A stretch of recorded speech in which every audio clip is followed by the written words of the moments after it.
السلام علیکم اسٹوڈنٹس، امید کرتا ہوں آپ خیر و عافیت سے ہوں گے۔ ہم نے سلسلہ شروع کیا تھا ریوائولزم آف اسلام کا، تو اسی حوالے سے جو ہے یہ اس پہ دوسرا لیکچر ہے ہمارا۔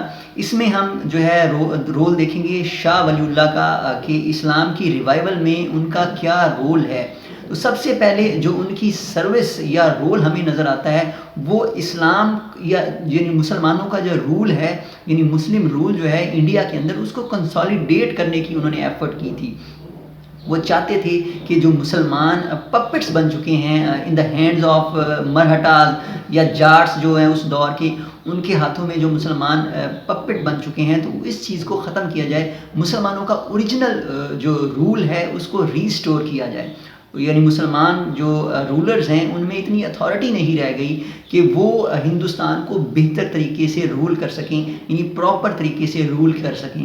تو یہ ان کی پہلی سروس ہے کہ انہوں نے کنسالیڈیٹ کرنے کے لیے ایفرٹ کی۔ اس سلسلے میں انہوں نے احمد شاہ ابدالی جو رولر تھا افغانستان کا، اس کو یہاں پہ دعوت دی، ان کو لیٹر لکھا کہ آپ یہاں پہ انڈیا پہ آ کے حملہ کریں اور مرہٹوں اور جو جاٹ ہیں ان کو شکست دیں، تاکہ مسلمانوں کا جو رول ہے وہ مضبوط ہو سکے، کنسالیڈیٹ ہو سکے۔ جو ویک ہو گیا تھا، مسلمانوں کے جو انٹرنل ایشوز تھے ان کی وجہ سے، یا جو رولرز تھے وہ اتنے کیپیبل نہیں تھے، جس وجہ سے یہ جو رول ہے وہ ویک ہو گیا تھا۔ تو کنسالیڈیٹ کرنا یہ ان کی پہلی سروس ہے اسلام کے ریوائول میں۔ جو یعنی مسلمانوں کا رول کنسالیڈیٹ ہوگا تو اسلام کو بہتر طریقے سے امپلیمنٹ کیا جا سکے گا ہندوستان کے اندر۔ دوسری سروس جو ہمیں نظر آتی ہے کہ انہوں نے جہاد کو ایک مینز ٹو اینڈ لیا، یعنی جہاد کو ایک ذریعہ بنایا اپنا مقصد اچیو کرنے کے لیے، کہ جہاد کے ذریعے ہی مسلمان جو ہیں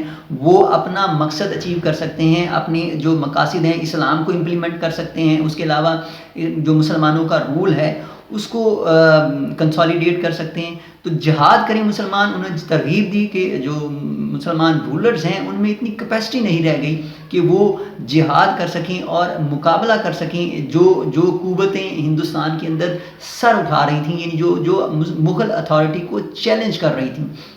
اس کے علاوہ وہ یہ بھی چاہتے تھے کہ مسلمان جو ہیں وہ اجتہاد کا راستہ اپنائیں، یعنی اپنے جو مسائل ہیں وہ ایک یونٹی کے ساتھ ان کو وہ سالو کر سکیں، جتنے بھی مسلمانوں کے ریلیجیس ایشوز ہیں ان کو یونٹی کے ساتھ جو ہے وہ سالو کریں۔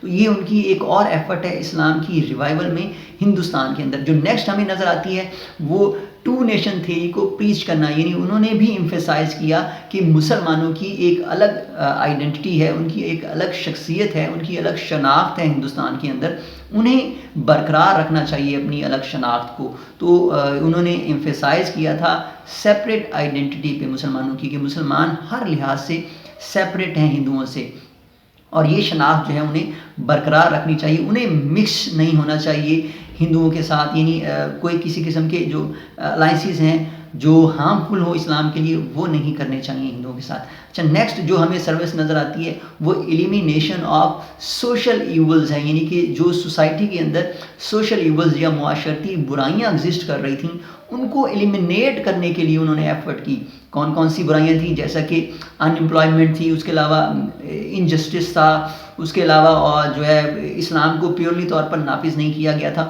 اس کے علاوہ سیکٹیرینزم کا بھی بہت ایشو تھا مسلمانوں کے لیے اس دور میں بھی، اور اس قسم کی جو سوشل ایشوز تھے یعنی معاشرتی برائیاں تھیں ان کو ریموو کرنے کے لیے انہوں نے ایفرٹ کی۔ وہ چاہتے تھے کہ مسلمان جو ہیں وہ اسلام کی طرف آ جائیں، یعنی قرآن اور سنت کی طرف آ جائیں، تاکہ ریموو کیا جا سکے ان ایولز کو۔ اسی صورت میں ہم ان کو ریموو کر سکتے تھے جب قرآن اور سنت کو یہاں پہ امپلیمنٹ کیا جائے، یعنی اگر آپ جو ہے زکوٰۃ کا سسٹم جو ہے نافذ کر دیں گے تو یہاں سے جو غربت ہے اس کا خاتمہ کیا جا سکتا ہے، یعنی سود کو ختم کر دیں گے تو اور بھی زیادہ بہتری لائی جا سکتی ہے مسلم معاشرے کے اندر۔ اس کے علاوہ جو مسلم رولرز ہیں ان کو ایڈوائز کیا کہ وہ جسٹس کی طرف آئیں، یعنی انصاف دیں لوگوں کو، ان کا کام ہے کہ وہ انصاف فراہم کریں۔ تو یہ اس کے علاوہ ویلتھ کو جو ہے وہ ایکولی ڈسٹریبیوٹ کریں، یعنی ہر طبقے تک جو ہے وہ ویلتھ پہنچنی چاہیے. اچھا نیکسٹ جو ان کی ایفرٹ ہمیں نظر آتی ہے ریوائول آف اسلام میں، وہ ہر سیکشن کی ریفارمیشن تھی. یعنی سوسائٹی کا جو بھی سیکشن تھا، چاہے وہ امیر تھے، چاہے وہ غریب تھے، چاہے وہ ایلیٹ کلاس تھی، چاہے وہ بادشاہ تھا یا اس کی نوبلٹی تھی، ہر ایک تک وہ پہنچے اور انہیں ریفارم کرنے کی بات کی. یعنی انہیں اسلام اور قرآن کی طرف لے کے آئے کہ اب وہ اپنے آپ کو اپنی اصلاح کریں، اپنے آپ کو ریفارم کریں، درست کریں، کریکٹ کریں، تاکہ جو ہے مسلمانوں کا جو رول ہے یہاں پہ وہ بہتر ہو سکے. یعنی اسلام جو ہے وہ بہتر انداز میں نافذ کیا جا سکے.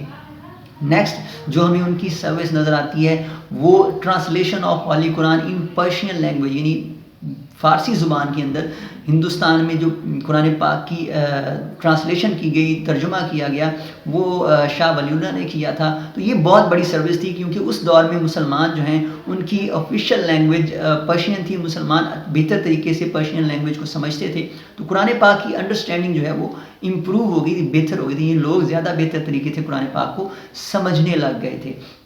یہ ان کی اہم سروس ہے revival of Islam in India sub continent. جو نیکسٹ ہمیں سروس نظر آتی ہے کہ انہوں نے جو ان کا مدرسہ تھا اس میں انہوں نے قرآن اور سنت کو ٹیچ کیا، پریچ کیا اور انشور کیا کہ قرآن اور سنت جو ہے اس کو پڑھایا جائے مدرسے کے اندر. مدرسہ ریمیہ جو ہے وہ ان کے والد نے بنایا تھا. وہ انہوں نے اس میں قرآن پاک کی جو تعلیم ہے اس کو یقینی بنایا کہ جو مسلمان اسٹوڈنٹس ہیں وہ قرآن اور سنت کو سیکھیں مدرسے کے اندر. تو یہ چند ایک ان کی سروسز تھیں اسلام کے ریوائول میں، یعنی ہندوستان کے اندر. امید کرتا ہوں آپ نے استفادہ کیا ہوگا اس ویڈیو سے.